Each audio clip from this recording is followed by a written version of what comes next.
Welcome back everyone, my name's Eltimar and we are going to be continuing our Let's Play of Shadowrun Hong Kong, where we left off last time. We're about to flee this place, possibly, but there's more security.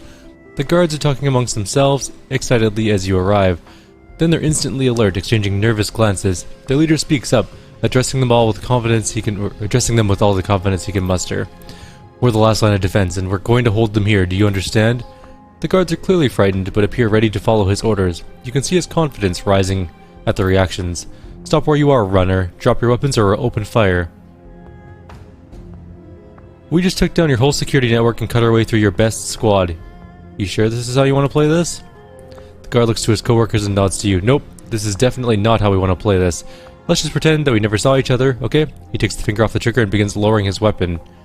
Smart play. We never saw each other. The guards lower their weapons. We got an achievement for that called I don't get paid enough for this, which is, I'm guessing, an achievement for guards who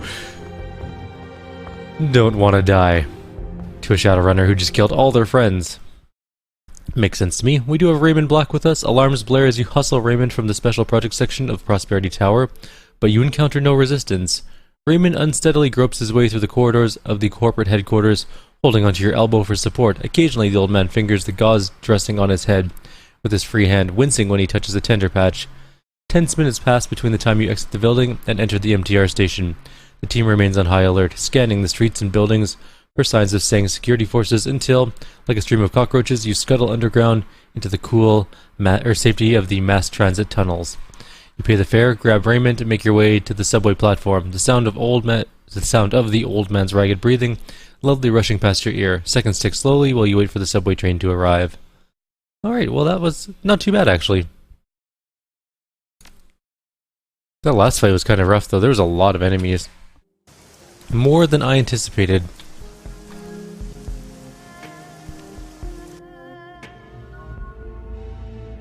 Now we just play the waiting game. Also, I heard the telltale sound of karma, but I'm not sure how much. Oh, 10. The team hustles Raymond onto a subway car, quietly taking up defensive positions and scoping the platform for signs of pursuit. The old man is unsteady on his feet, but he insists on standing under his own power. He grabs a railing and holds on with white knuckles as the train lurches forward. A group of tourists sit nearby, conspicuously avoiding eye contact with any of you. Your crew looks over at the old man with the bandage on the back of his head, exchanging meaningful expressions. Raymond squints at the odd group surrounding him, but his nod indicates that he understands he's among friends. Wu drags his goggles off his head, bending his knees to get a better look at his foster father. A tangled knot of relief, compassion, resentment, and hurt churns across the younger man's face as he wrestles with his confused emotions. Fear for his father's health overcomes them all. Raymond? Raymond turns his head towards Wu's voice. His eyes are cloudy, but there's reassurance in his tone. Duncan, I'm alright. I'm still me. He fights to focus. Are we in the subway? Wu exhales big. Yeah, we're in a subway. You're safe. He drags his attention away from the old man and looks to you. What happened? Is he okay? We got to him in time. He's just exhausted. I fought against the reprogramming. The old man's voice is little more than a soft croak. His eyes are sunken and surrounded by dark circles. His mother's medical technology must be amazing. It's hard to believe he's walking under his own power so soon after surgery. Yeah, well, Grandma's an amazing woman. Her high-tech brain surgery, her ownership of the cops, her execution of my partner and those runners. Wu's face hardens as he stands up straight, glaring down at the old man. Oh, and the way she had the plastic man snatch her own son. Amazing woman. Let's just get some answers. Yeah, you're right. That's what I want more than anything. Pain and bitterness drip from Wu's deep, raspy voice. This man, whoever he is, has a lot of explaining to do. Are you ready to start telling us the truth, Edward? The old man tilts his head up to the orc towering above him, and although exhausted, his jaw sets firm. Yes, Duncan, I'm ready to tell you everything. I'd planned to explain it all to you when you arrived in Hong Kong. Yeah, our meeting was postponed due to kidnapping and murder. The old man's mouth purses and his lips quiver for a moment, but he regains control. I never believed it would come to that my mother is capable of... He allows the thought to remain unfinished. The old man leans back on the wall of the subway car and gathers his thoughts. He seems to swoon for a moment, but then inhales deeply, swallows hard, and pulls himself erect. My name is Edward Sang. I'm the only son of Josephine Sang, the CEO of Sang Mechanical Services, heir to the company. Before I left Hong Kong, I was vice president of special projects, the up-and-coming star of the company. If you were the golden boy, why'd you leave Hong Kong? Raymond frowns, as if the taste of the words are bitter in his mouth. My division was shut down, disbanded. One of my projects failed. Prosperity. Something you've never seen before washes over the tired old man's face. Shame. You've heard of it. Prosperity. I see. Raymond takes a deep breath, and the labored croak of his voice drops to a monotone. I was part of a project my mother envisioned to rebuild Kowloon Walled City, a walking neighborhood for underprivileged citizens, fully integrated with job training programs, co-op childcare, drug counseling centers. It was a new approach to low-income housing in the East, the springboard to prosperity for hundreds of thousands. Yeah, that doesn't sound like the place I grew up in. Raymond is 20 years away and doesn't seem to hear her. Mother personally oversaw every aspect of the project to ensure that every detail was executed properly, chose each project manager herself, chaired regular status meetings with architects, builders, visited the worksite for surprise inspections. She was driven to make her renewed and revitalized walled city a success. Yeah, well, she didn't do too well with that whole prosperity thing, did she? Not true. My mother's planning was excellent, but the walled city wasn't the prosperity project. Raymond covers his eyes with a liver-spotted hand, the dread radiating from him like the stink of decayed meat. Prosperity was something I built at the center of the walled city. A moment later, an invisible grip takes hold of your chest, constricts it, squeezing the air from your lungs. Your vision grays from the edges and the world surges backwards, leaving you suspended in the distance, on the periphery of reality. Something is hurtling towards you, approaching from the fringe of your mind like a bullet train. It screams ahead, closer and closer until it's upon you, overwhelming you with its presence. And then, nothing. Silence. Until a scream pierces your consciousness, pulls you screaming to its source. You're back in the walled city, the city of darkness. I guess I'm gone.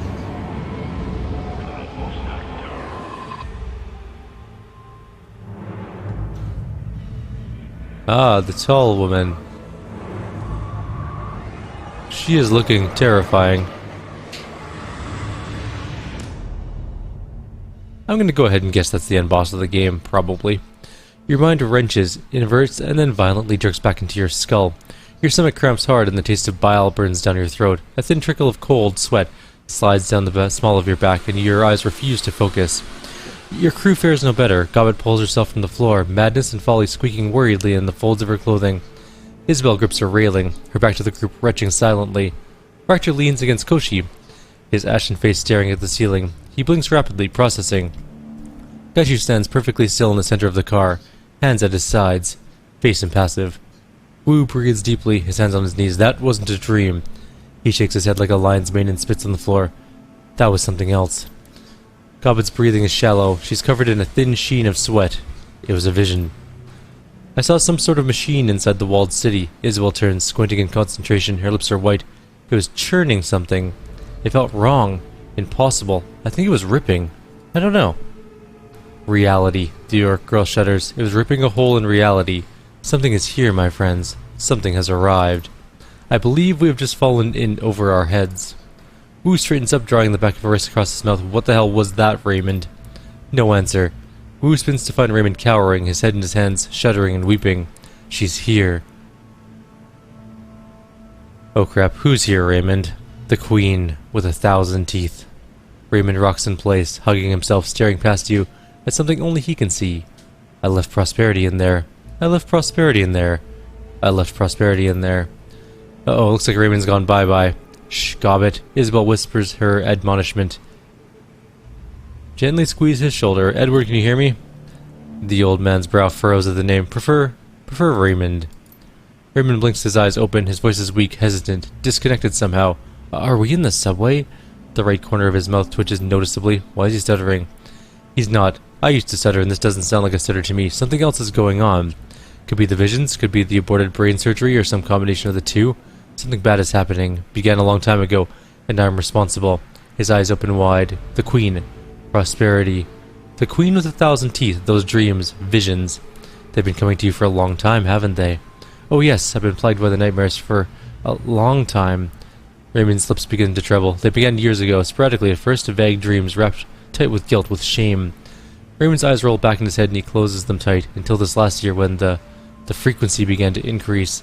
Then the imagery clarified, started to repeat. Teeth. Thousands and thousands of teeth. He sways for a moment, dizzy, and the sounds of suffering began to drown out even my waking thoughts. That's when I knew I had to come back. To do what? To correct a mistake I made a long time ago. He puts a hand out and steadies himself on Wu's arm. My fault. Prosperity. All those people, those poor, poor people. The Prosperity Project? Shame eclipses the old man's face. You know about Prosperity? Yes, sort of. Wu's tone gets a little sharper. We already covered this, Raymond. We know that it's in the center of the walled city and that Edward Sang built it. Why don't you start at the beginning, Raymond? Tell us what this is all about. The beginning? Sometime in the 20s, my mother was awarded the... He searches for the word. The contract. The contract to rebuild the housing development, the walled city. Well, from the results, I'd say your mom kind of blew it. Prosperity failed. Frustration appears in the old man's tired eyes. I told you the walled city wasn't the Prosperity Project. Prosperity was the fortune engine I built at the center of the walled city. My special project. Fortune engine? What are you talking about? Wu sneers. You can't create fortune, Raymond.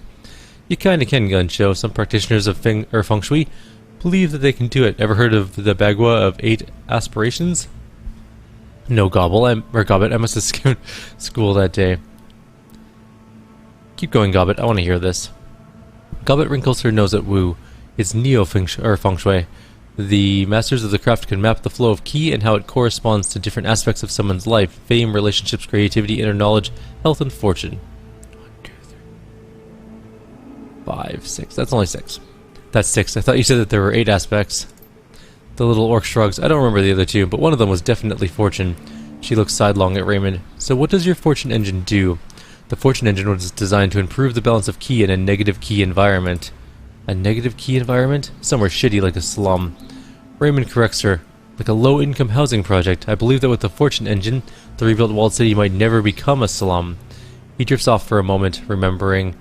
Then he squeezes his eyes shut and lowers his head. But the machine malfunctioned. Malfunctioned how? The mechanism I created to circulate the negative ki in the walled city. He brings a liver-spotted hand to his mouth. It got stuck. Stuck on what? Raymond rises, slowly pulling himself from his crumpled heap. His tone turns instructive. The old Raymond. But this time his explanation is halting and weary. Think of the fortune engine as sort of a propeller blade moving through astral space, circulating ki, keeping it, he hunts for the word, fresh. When ki flows, when the rhythm is right, the results are positive, fortuitous. When I brought my design for the fortune engine to my mother, she embraced it. He exhales. She more than embraced it, she bankrolled it, put the entire division of Sang Mechanical under me to develop it. Sounds like a big bet. Raymond nods rapidly. The biggest of her career. Mother said if the machine could bring fortune to the less fortunate, it would prove my theory. And if it could help the poor, imagine what a fortune machine could do for Josephine Sang. Wu's jaw clenches. But that's not what happened, was it? Something went wrong. The people in the walled city didn't benefit from your fortune engine, did they, Raymond? The old man bows his head. Doesn't answer. Raymond, why doesn't your fortune engine work? It got stuck. The mechanism I created to circulate the negative ki in the walled city got stuck. You can see Wu's patience blowing like autumn leaves in high wind. He rubs his head viciously in frustration. Stuck on what, Raymond? The old man gets a confused look on his face. His lips move soundlessly on for several moments. Wu leans in close, drops to a whisper, seethes in his foster father's face. Stuck on what? Raymond winces at Wu's tone and stumbles back a step. But it does the job, and the old man focuses. Something in astral space, I wasn't sure what. That sounds bad. The machine started pooling negative ki, and the walled city started to fill with it. Fortunes turned out bad. The old man's breathing begins to accelerate. I've been in places where the feng shui was really bad. That's not what I felt when I was in the walled city. No, ki needs to flow. Eventually, the enormous pool of negative ki became toxic. Fortunes turned from bad to worse. Much worse. Raymond's shoulders slump. Mother's vision for a rebuilt, revitalized wall city fell to ruin. It only took a few years for the trapped toxic ki to turn a brand new housing development into a hellish slum. Well, that was a staggering failure. Fortune engine caused thousands to suffer miserably. That was a real tragedy. What we did next was the real failure. What was that? Wu's baritone rasp lowers. What did you do, Raymond? Nothing. Raymond can't meet Wu's eyes. Not one damn thing. Did you forget to design an off switch? Why the hell didn't you stop the damn machine? I couldn't. Something happened. Part of the malfunction. We couldn't turn it off. Then why didn't you blow it up, wrap it in C6 and turn it into a scrap heap? Mother refused. Wu's tone turns icy cold. Why? I never found out. She wouldn't tell me. She would only say that it wasn't worth spending additional resources to figure out how to fix it, or even how to turn it off. Words started spilling out of the old man. She sealed off the maintenance room. Our engineers poured a sarcophagus of thick concrete around it so no one would ever find out what we had done. Then she wrote off the project as a business loss and moved on like nothing ever happened, right? Yes. His face flushes and he fidgets with the gauze bandage on his head. After that I left Hong Kong, started a new life in Seattle, found you two. You should have stayed, tried to do something about it. Wu grimaces, disappointed. You were a coward, Raymond. Yes. Raymond stands up straight and takes a shaky step towards Wu. Yes, Duncan, I was a coward. And the guilt, the burden of my cowardice gripped me like a vice that never loosened. It's eaten me from the inside for 20 years. He licks his lips and tries to breathe. Then the nightmares began. Horrible. Still, I kept working on the problem day and night. Did you figure out how to stop it? It took me years, even after you left, to make the corrections or connections to find out what to do. But I did. I figured it out. And still the nightmares intensified until they became unbearable. I knew I had to come back and fix what I had done. That's why I contacted you, to help me see it through. Wu mumbles something, but all you can make out is the word coward. What about the rip in reality we saw in our vision? Raymond's voice flattens. When the machine malfunctioned, when the circulator became stuck in astral space, it lodged in another domain. He sways and his lips begin to tremble, and something lived there. Not good. The old man begins to drift. After 20 years of constant force, the circulator finally began tearing astral space, created a rupture in her domain. He begins rocking in place, and now she's pushing through, and now she's pushing through, and now she's pushing through. Yeah, she's pushing through all right. Wu snarls at his foster father, the queen with 1,000 fucking teeth. A thing you brought here, Raymond. Raymond stops his rocking, becomes fully lucid. He snaps back at Wu. I understand that, Mr. Wu. That's why I came back. I believe she's only partially here. She hasn't pushed all the way through yet. She's probing her new hunting ground. Must. The emotional strange of a snap, but Wu rattles him again. I know what to do. How to extract the circulator, shut the machine down before she can fully manifest. Just get me to the center of Walled City, to the fortune engine, and I will do the rest. Please help me. Help them. You helped us overcome some hairy mistakes when we were kids, Ray. Now we get to help you fix yours. I don't know if I can do this. I don't know if I can go back in there. The little Decker's eyes open wide, more white than iris. Her breathing becomes faster, shallower. It's not a thing in there, Eltimar. It's a Yama King, a demon goddess. We're trapped we can't run, and believe me, I want to. It's all I've been thinking of. The rat shaman's shoulders rise with tension, but the APB is still out on us. And those visions, I got a feeling they're not going to stop unless we make them stop. And that fragile old man's the only way to do it. She looks down at her friend, her voice is gentle. We gotta take him in there, we gotta help him fix this. I, for one, wish to see this fortune engine. I'm intrigued. Rector's pale eyes glint. I will willingly go. Kaichu's face remains impassive, but his eyelids lower in anticipation. I have the opportunity to kill a god. I cannot allow the opportunity to pass unanswered. Wu's voice drops to a mumble. I hate this fucking country. I hate this life. Eltimar is right. We owe you, Raymond, and I'm not walking away from that. I'll help you fix your mess or die trying. Then we'll be even. I'm no coward. He stares evenly at Raymond, his eyes cold. Loading screen again. Not loading screen. Maybe loading screen? Oh, we're back in... here, I guess. I wonder if we can sleep still. I doubt it. I don't even think we can go in our boat, probably. We don't even have any money. We have exactly 32 million. We have tons of karma, at least. Oh, we can go in our boat. I wonder what we can do inside of our boat. Also, this color palette is a little unnerving. We can't sleep, that's for sure. No bedtime. I do kind of know a little bit about the endings, and I know we should have slept throughout the game. That was my bad, but we're going to get not the best ending, unfortunately. But we're going to get an ending. We have no keywords. Interesting. Any new messages? We have one message. Yo, come see me if you have a chance. I have a trade opportunity. Maximum. Maximum Law has something he wants to talk to us about. Hope it helps. Good luck with your whole what happened to my father thing. Rough deal. If nothing else, I hope people responsible get what's coming to them, and that my neural inhibitor program helps you get some payback. From Dreamland. Wait. I said we had -1 messages because I guess one wasn't logged in. Guessing that was Dreamland, probably. We do have a gun to sell, but that's not going to help us unless that gun is worth like 3 grand, which I highly doubt. Who was Maximum Law again?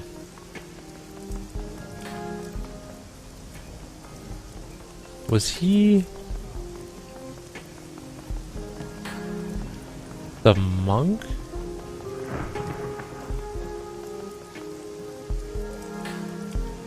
No, that's Spider Shen.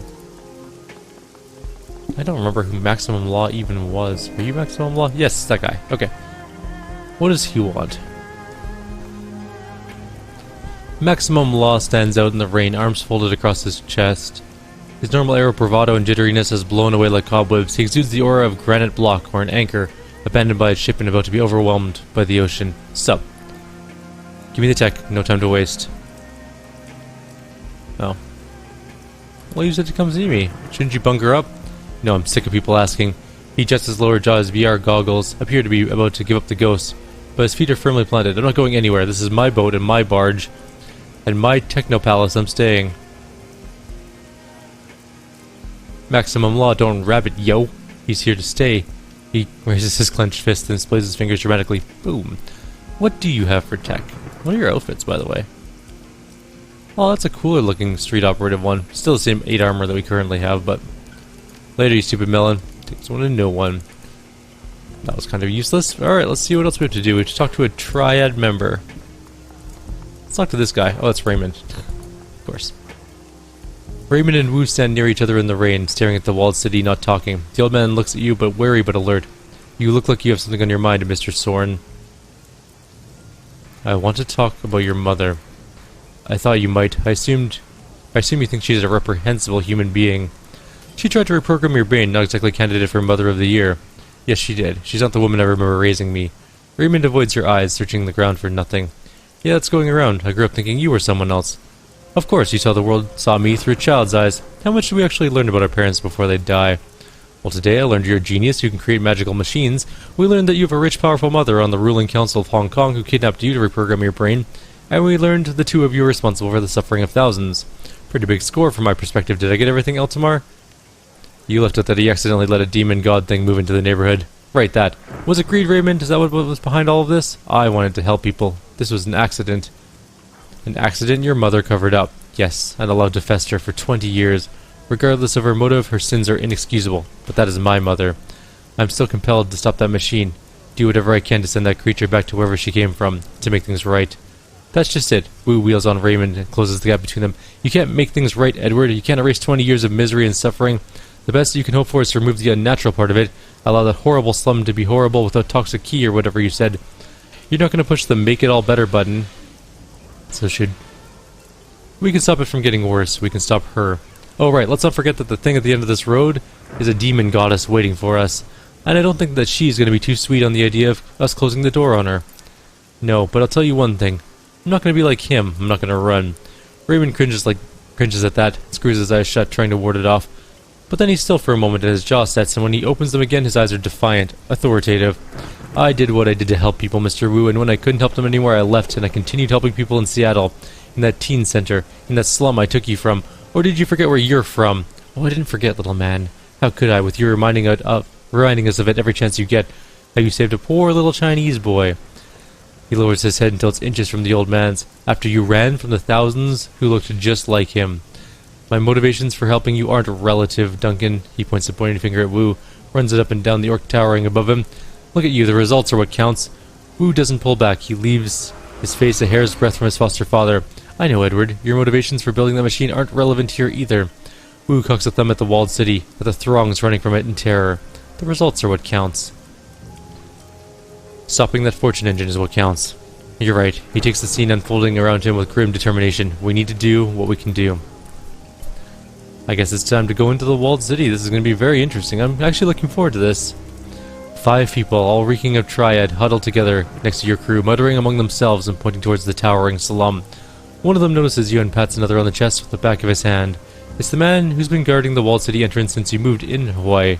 Since you arrived in Hawaii. He acknowledges you, a look of doomed determination on his face. Miss Chang sends her regards. She told us to keep an eye out for you. What for? Miss Chang wants to know what the hell is going on inside the walled city. She sent us to find out and report back to her. She said us that if we saw you heading in there, we should go with you. We'd have a better chance of staying alive. The triad soldier's hands shake. He sees you notice them and pulls them behind his back. Good, we need all the guns we can get. The soldier nods in appreciation. Just tell us what you need. This is our shot at distinguishing ourselves. Show Auntie that we have what it takes to rise in the organization. The soldier looks sidelong at his friends. It may be our best chance to provide for our families. The group of triads nods to each other in forlorn unity as they take in the panic around them.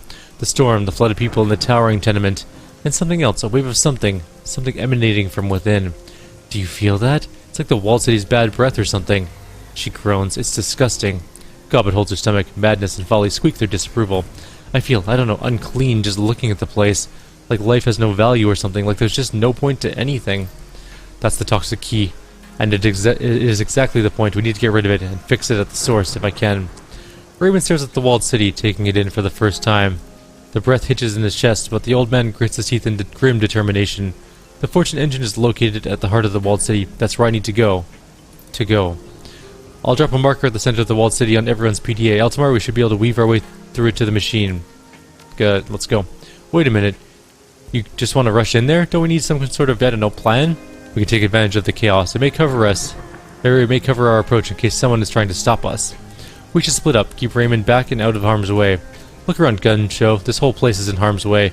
It'd be safer if we split up. Eltimar leads some of us to clear the way to the machine. Auntie's men can follow with the rest of us, escorting Raymond once the way is secure. Wouldn't Raymond be safer in one larger group? Higher chance of success this way. If we go in one group, one chance of success. But if the first team is killed, lost, the second can still find another group. We have a chance. Both teams use your comms to stay in touch. We have no idea what we're going to face in there. I'll be right behind you, Eltimar. Take care of yourself. I hope you know what you're doing, Ray. I do, Mr. Soren. It's time for me to finally take action. No more cowardice. He exhales softly and stares at the walled city. This is the end of prosperity. And in we go. I'm probably going to end the video there because I think we're... Okay, so our first team... Who do we want on our team? We're going to have to split people up. So I'm going to take Gaishu and Gobbet and... Who am I leaving behind? Ractor? Or are we next to leave Duncan and Isabel behind? I really want to try out Gaishu before the end of the game, so that's why we're bringing him along.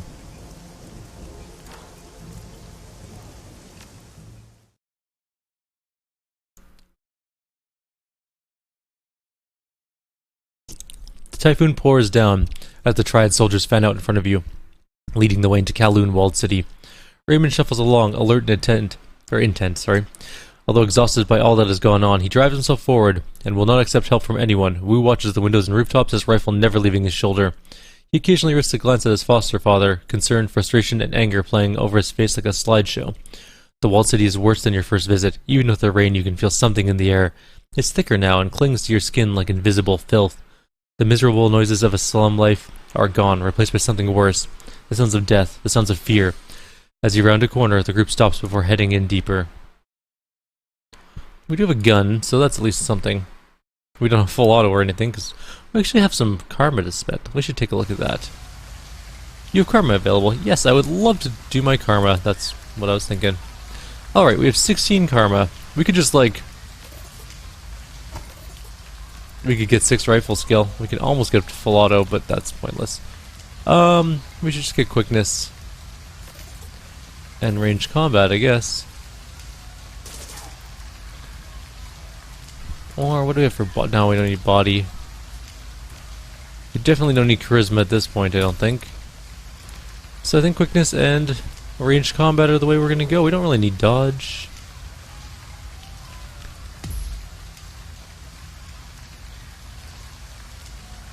Alright, I guess that's gonna be it. Oops, I didn't mean to hit that. The inner walled city, what you've seen in your dreams, feels tame by comparison. The atmosphere is humid with the oppressive weight of despair. You can feel it bearing down on your shoulders, whispering for you to give up, lie down, and accept or await your miserable fate. Your skin feels oily and unclean. We're finally here, finally past that trash heap that encrusts this place. He reaches out and touches a Duraplast wall. The paint is long since chipped away, but what remains is enough to tell you that you're looking at the original exterior of Kowloon walled city. It looks much sturdier than the ramshackle construction that has grown up around it. This is what Mother and I built, what was supposed to help people. All we wanted was to help people. Very poetic, let's move. I'm done with talking, I don't want to spend a second longer in this place than I have to. The Yellow Lotus 49er scanned the horizon, his eyes on a swivel. He's full of the frenetic energy that can only come from pure terror and combat stims. Raymond doesn't move, he stands there staring at the painted section of wall to his left. Tracing his gaze, you can see what he's looking at. It's faint, but it's there. A faded stamp of the Sang Mechanical Services logo. Even this nightmare now, decrepit and rotting and falling apart, was supposed to be a good place, a safe place. He squeezes his eyes shut. Yeah, well, it isn't. And we know whose fault that is, don't we? Her eyes flash daggers at your adoptive father. She wears her hate like a mask. He looks down on her, expressionless. Yes, and that's why I have to fix it. Eltimar, you need to clear me a path to the sarcophagus that surrounds the Fortune engine. It will be at the center of all this. Please help me fix this. I can't do it by myself. Ray, we wouldn't have brought you all the way in here if we didn't want you to fix it. Yes, of course. Brain-addled. He exhales a sigh. Thank you, Eltimar. You cut a path like the man said. I'll go with kindly soldiers on the B team. We'll escort Ray via side streets to keep him safe until we can regroup. I'll get him there. You better. I don't think we have much time. He rolls his shoulders, cracks his neck with a pair of pops. Let's just get this done. Get there safe. Best of luck. Which is actually kind of impossible because of this whole bad luck machine thing, but, you know, you get what I mean. Break a leg. She glances back at you. Come on, Seattle. We got a filthy slum to save from an evil demon god. Also, I can't believe those words just came out of my mouth. Alright, we gotta put the points back in our thing, because I don't think I actually... Oh, I did do them. It didn't give me a... It didn't give me a confirmation when I did that. Usually it says, like... Are you sure you want to spend these points on these things?